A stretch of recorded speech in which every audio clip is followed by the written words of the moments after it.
Sir. దానివల్ల మా నిరసన కార్యక్రమాలు భాగంగానే ఈరోజు సమ్మెలో కూర్చోవడం జరిగింది సార్. గతంలో మీకు కూడా ఈ విషయాలన్నీ కూడా క్లుప్తంగా తెలియజేయడం జరిగింది సార్.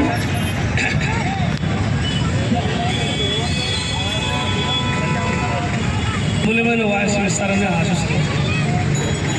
ఈరోజు మనం చూస్తూ ఉన్నాం ఇంజనీరింగ్ సెక్షన్కి సంబంధించినటువంటి మున్సిపాలిటీలో పనిచేస్తున్నటువంటి అవుట్సోర్సింగ్ ఎంప్లాయీస్ వీళ్ళు రాష్ట్ర వ్యాప్తంగా సుమారుగా 13,000 మంది ఉన్నట్టుగా మనకు చూస్తూ ఉన్నాం.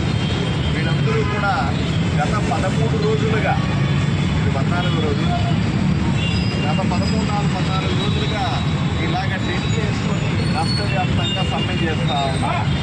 వీళ్ళల్లో రోజువారీ మున్సిపాలిటీలో లైట్లు వేసేవాళ్ళు, పంపు తిప్పేవాళ్ళు, కొళాయి నీళ్లు తిప్పేవాళ్ళు, అలాగే ఆఫీసులో కొంతమంది పనిచేసేవాళ్ళు, వీళ్ళందరూ కూడా రకరకాలుగా ఉన్నారు.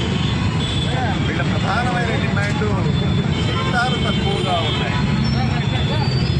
మిగతా వాళ్ళతో పోలిస్తే మాకు తక్కువగా జీతాలు వస్తున్నాయనే అంశం మీద వీళ్ళు డిమాండ్ చేస్తూ ఉన్నారు. దాంతోపాటుగా పని దినాలు మేము సమాన పనిదినం ఉంది కాబట్టి సమాన వేతనం ఇవ్వాలా అనేది వాళ్ళ డిమాండ్. దీంతో పాటుగా ప్రభుత్వ పథకాలు మాకు కూడా అమలు చేయండి. మాకు 15,000 రూపాయలు జీతం వస్తే 20 ఏళ్ళుగా పెరగదా?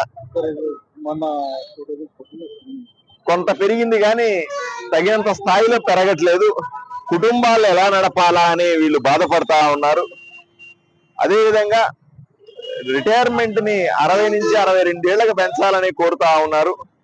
ప్రభుత్వ పథకాలు ఇస్తూ ప్రభుత్వం మమ్మల్ని ఆదుకోవాలా అని చెప్తా ఉన్నారు. ఇటువంటి ఎన్నో డిమాండ్లతో రోడ్డు మీద కూర్చొని వీళ్ళు ధర్నా, ఉద్యోగానికి పోవట్లే, ఉద్యోగాలన్నీ మాని 13,000 మంది ఈ రకంగా సమ్మె చేస్తా ఉన్నారు. ఇది కూడా సరైంది కాదు. ప్రభుత్వానికి ఇన్నిసార్లు విన్నవించినా మాట్లాడలేదండి. ఎందుకంటే కూటమి ప్రభుత్వం వచ్చి 1 సంవత్సరమే అయింది. అంతకుముందు